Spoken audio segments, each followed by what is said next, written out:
સુરેન્દ્રનગરના સાયલાના જૂના જશાપર ગામમાં બે જૂથ વચ્ચે મારામારીનો વિડીયો વાયરલ થયો છે। વાયરલ વિડીયોમાં એક જ જ્ઞાતિના બે જૂથો વચ્ચે પથ્થરમારો તેમજ મારામારી કરતા અમુક શખ્સો નજરે પડ્યા છે।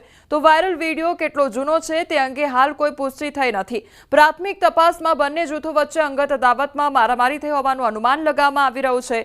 તો વાયરલ વિડીયોના આધારે સાયલા પોલીસે બંને પક્ષના 23 શખ્સો સામે ફરિયાદ નોંધી છે અને તે અંગે વધુ કાર્યવાહી હાથ ધરી છે।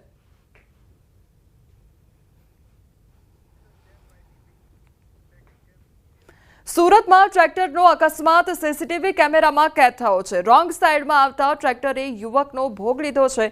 બટારમાં ટ્રેક્ટર બન્યું છે। યુવક માટે કાળરૂપ ટ્રેક્ટરના પાછળના ટાયરમાં યુવક કચડાયો હતો। તો ગંભીર અકસ્માતના સીસીટીવી ફૂટેજ સામે આવ્યા છે। ટ્રેક્ટર ચાલકને ઘટના સ્થળે લોકોએ પકડી ખટોદરા પોલીસને સોંપ્યો હોવાની ઘટના સામે આવી છે।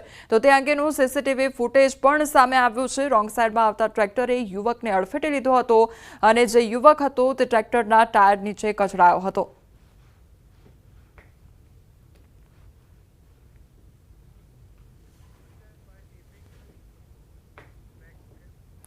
નર્મદાના માડન ગામે થાર કાર પાણીમાં ગરકાવ થઈ હોવાની ઘટના સામે આવી છે। કરજણ ડેમના બેક વોટર પર મોટી સંખ્યામાં પ્રવાસીઓ આવતા હોય છે અને પ્રવાસીઓ પોતાની કાર લઈ ટેકરા પર મૂકી કુદરતી સૌંદર્યની મજા માણતા હોય છે। આ જ રીતે એક વ્યક્તિ પોતાની થાર કાર ટેકરા પર પાર્ક કરી બહાર નીકળ્યો હતો અને કાર પાણીમાં જતી રહી હતી અને આ વિસ્તારમાં વન વિભાગ અને તંત્રએ વાહનો દૂર પાર્ક કરવા માટે સૂચનો પણ આપ્યા છે, છતાં કેટલાક નિયમોને ઘોડીને પી જતા હોય છે। આ બનાવ બાદ બીજા ટેમ્પાના સહારે થાર કારને બહાર કાઢવામાં આવી હતી। તો આજે થાર ગાડી છે તે પાણીમાં ગરકાવ થઈ હોય તે પ્રકારની ઘટના સામે આવી છે। અનેક વખત સૂચનાઓ પણ આપવામાં આવી છે કે પ્રવાસીઓ દ્વારા જ્યારે પણ કાર પાર્ક કરવામાં આવે તે પાણીથી દૂર પાર્ક કરવામાં આવે, પરંતુ નિયમોને નેવે મૂકીને લોકો દ્વારા જે ગાડીઓ છે તે નજીક જ પાર્ક કરવામાં આવતી હોય છે અને તેના કારણે આ પ્રકારની ઘટના બની છે। હવે જે આખી જે થાર ગાડી છે તેને અન્ય ગાડીના સહારે બહાર કાઢવામાં આવી હતી। છોટાઉદેપુરમાં શિક્ષકોની ઘટનાને લઈને ધારાસભ્ય હવે એક્શન મોડમાં આવ્યા છે। જે શિક્ષકોની ઘટ પડી રહી છે તેને લઈને ધારાસભ્ય એક્શન મોડમાં આવ્યા છે। તો સંખેડાના ધારાસભ્યએ શિક્ષણ મંત્રીને પત્ર લખી રજૂઆત કરી છે। ધારાસભ્ય અભયસિંહ તડવીનો શિક્ષણ મંત્રીને પત્ર લખવામાં આવ્યો છે। સંખેડા, બોડેલી અને નસવાડી તાલુકામાં શિક્ષકોની ઘટ જોવા મળી રહી છે। ત્યારે નસવાડી તાલુકાની 134 શાળામાં એક જ શિક્ષક છે અને નસવાડીની 8 શાળામાં એક પણ શિક્ષક નથી। તો બોડેલી તાલુકામાં 41 શાળાઓમાં એક જ શિક્ષક આવેલા છે। તો સંખેડા તાલુકાની 56 એવી શાળા છે કે જ્યાં એક જ શિક્ષક છે, જ્યારે 6 જેટલી જે શાળા છે ત્યાં આગળ કોઈ પણ પ્રકારના શિક્ષક જ નથી। જિલ્લાના 6 તાલુકામાં 1700થી વધારે શિક્ષકોની જગ્યા ખાલી છે અને શિક્ષકોની ઘટને લઈને વિદ્યાર્થીઓનું શિક્ષણ બગડી રહ્યું હોવાની રજૂઆત પણ કરવામાં આવી છે। ગાંધીનગરમાં સરકાર સાથે ક્ષત્રિય સમાજની બેઠક યોજાઈ। ક્ષત્રિય સમાજના આગેવાનોની બેઠક યોજાઈ। ઋષિકેશ પટેલ, હર્ષ સંઘવી સાથે આ બેઠક યોજાઈ હતી। જયરાજસિંહ પરમારની અધ્યક્ષતામાં બેઠક યોજાઈ। તો ક્ષત્રિય સમાજ પર જૂના કેસો પરત ખેંચવા રજૂઆત કરવામાં આવી। આ બેઠક અંગે જયરાજસિંહ પરમારે કહ્યું છે કે સરકારે હકારાત્મક વલણની ખાતરી આપી છે।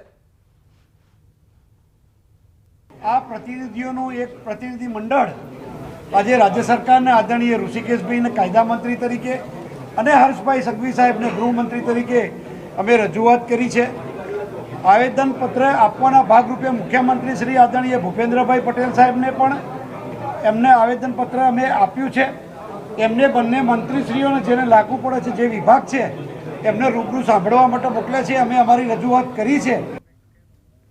સંતાન પ્રાપ્તિ માટે ખુદ પિતાએ પોતાની સગી 7 વર્ષની દીકરીને માતાની સામે જ મોતને ઘાટ ઉતારી દીધી છે। ખેડાના કપડવંજ પાસેથી પસાર થતી નર્મદા મુખ્ય કેનાલમાં દીકરીને ફેંકી દીધી। માતાની સામે જ દીકરીને કેનાલમાં ફેંકી દીધી અને આરોપી પિતાને 2 દીકરીઓ હતી। પુત્ર પ્રાપ્તિની લાલચે પિતાએ નાની દીકરીની હત્યા કરી નાખી। દર્શન કરાવવાના બહાને આરોપી તેની પુત્રી અને પત્નીને લઈ ઘરેથી નીકળ્યો હતો। તે સમયે અચાનક રસ્તા પર બાઇક રોકી પુત્રીને કેનાલમાં ફેંકી દીધી। પ્રથમ દીકરીના જન્મ પછી આરોપી પિતાને પુત્ર પ્રાપ્તિની આશા હતી, પરંતુ પુત્રીનો જન્મ થતા મનમાં ખાર રાખી તેની હત્યા કરી નાખી। માતાની ફરિયાદના આધારે પોલીસે આરોપી પિતા વિજય સોલંકીની ધરપકડ કરી છે. હું માથે બોલી અને પછી થયેલો એકલો મારા હાથમાં અને પછી તો મને એક ખબર જ ના હોય કે હું રમારે પછી ફેંકવા લીધી. એ તો આપણે નોમો સંતાન હું કરવાનું એ વ્યક્તિની મગજ હું એક કાપડ નહીં ખબર. પછી ફેંક્યા પછી મેં એક જોઈ રહી હું ખાસી વાર તરત જોવા જઈએ અને ખસી ગયો ખાસી છે દૂર જતો રહ્યો. એટલે એમના પતિ વારંવાર એમને માનસિક ટોર્ચર કરતા હતા. એમને દીકરો જોઈતો હતો અને દીકરી બાબતમાં સતત અંજનાબેનને માનસિક ટોર્ચર કરતા હતા. એમાં આ વ્યક્તિએ બ્રિજ ઉપર પોતાની દીકરીને લઈ અને ત્યાંથી જ સીધી ફેંકી દીધેલી. અને અંજનાબેને જ્યારે વિરોધ કર્યો ત્યારે અંજનાબેનને એને એવી ધમકી આપેલી કે જો તો કોઈને કહી દઈશ આ બાબત તો હું તને છૂટાછેડા આપી દઈશ. ખેડાના કપડવંજના આતરસુંબાના એક ગામની અંદર કલયુગને પણ શરમાવે તેવી ઘટના સામે આવી છે.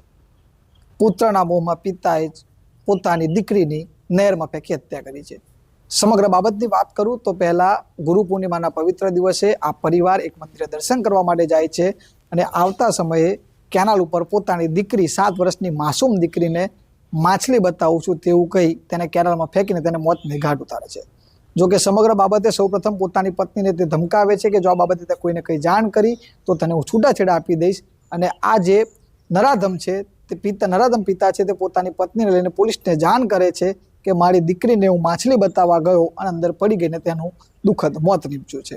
જો કે સમગ્ર બાબતે પોતાની માતા જ્યારે પોતાના પરિવાર પ્રિયજનને મળે છે અને તેમને હકીકત જણાવે છે ત્યારે તે ડરથી બહાર આવ્યા. સમગ્ર બાબતે પોલીસ અધિકારીને તપાસનો ધમધમાટ ચાલુ કરે છે. કપડવંજ પોલીસ તપાસ કરે છે ત્યારે ખબર પડે છે કે આજે વિજય નામનો જે નરાધમ પિતા હતો, બાપ હતો, એ વિજયને પુત્રનો મોહ હતો અને તેને 2 દીકરીઓ જન્મ આપ્યો હતો. તેની બીજી દીકરી વખતે તેને પુત્રનો જન્મ ના થયો તેથી તે વારંવાર તેની પત્નીને ટોર્ચરિંગ કરતો હોય છે કે તું પુત્રને કેમ જન્મ નથી આપતી. અને આ જ મોહ પુત્ર મોહની અંદર તે પોતાની દીકરીને કેનાલમાં નાખીને હત્યા કરે છે. જોકે સમગ્ર બાબતે હાલમાં આતરસુંબા પોલીસે હત્યાનો ગુનો દાખલ કરી નરાધમ પિતાની ધરપકડ કરી વધુ તપાસ હાથ ધરી છે. ઉમંગ પટેલ, ન્યૂઝ 18 ગુજરાતી, નડિયાદ.